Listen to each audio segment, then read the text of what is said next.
hey, if you wonder how to check the battery level of your JBL Xtreme 4, we've got actually two methods. The first one, and the best way to do this, just open a JBL portable application, and here you can find this information on the main screen.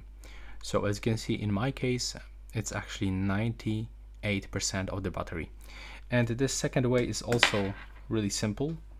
So all you have to do is just to connect your speaker into any other device, or for example into the charger, or just simply with the cable. There we go. And now, as you can see, this indicator, it's also blinking, and it actually show you the battery level. So in my case, it's almost fully charged. If it actually starts blinking right here into the half of this indicator, it means that you got around 50% of the battery.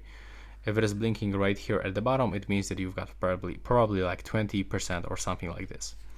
And this is all for this video right now. Please subscribe to my channel and see you in my next videos.